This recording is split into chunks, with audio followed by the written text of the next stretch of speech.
Hello বন্ধুরা, তোমরা সবাই কেমন আছো? তো তোমাদের কাছে আমি একটা জিনিস ভেবেছি যে একটা যখন নতুন ছেলে যখন সোনার লাইনে আসে কাটিংয়ের কাজে, মেন কথা কাটিংয়ের কাজও বলতে পারো বা ছিলনের কাজও বলতে পারো। তো যখন আসে তখন সে ডিসাইড করতে পারে না যে প্রথমে কোন দিক দিয়ে শুরু করবে। তো তার জন্য এই ভিডিওটা। আগে যখন ছেলেরা আসতো প্রথমে সেলাইয়ের কাজে বা কাটিংয়ের কাজে বলতে পারো, তখন প্রথমে চেন মারতে লাগলো প্রথমে এসে, তারপরে তার মারতো, তারপর ডাই মারতে লাগলো, ছোট ছোট ডাইগুলো, ছোট ছোট ডাইগুলো মারার পর বড় বড় ডাইগুলো মারতে লাগলো, বড়গুলো ডাইগুলো মারার পর ডিজাইন মারতে লাগলো, ডিজাইনের পর বিন্দি বা ভার্টিক্যাল মারতে লাগলো। এই এই হিসেবে মানে এগোতো আর কি ছেলেরা।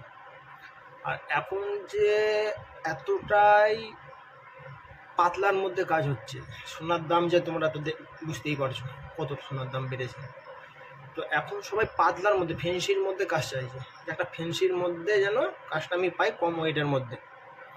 আর কম ওয়েটের মধ্যে করতে গেলে কাজ পাতলা হবে।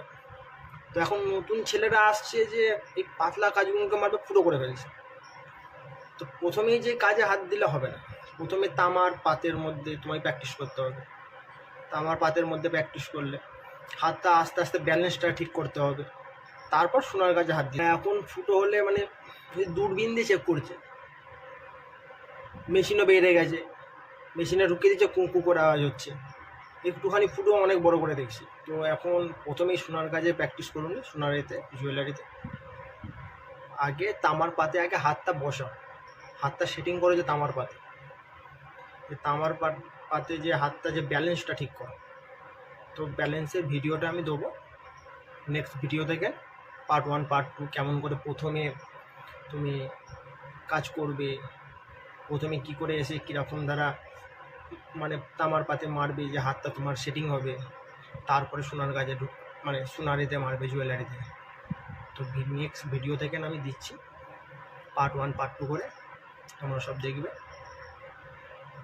যা ভিডিও থেকে তোমাদের সাহায্য হয় চেষ্টা করছি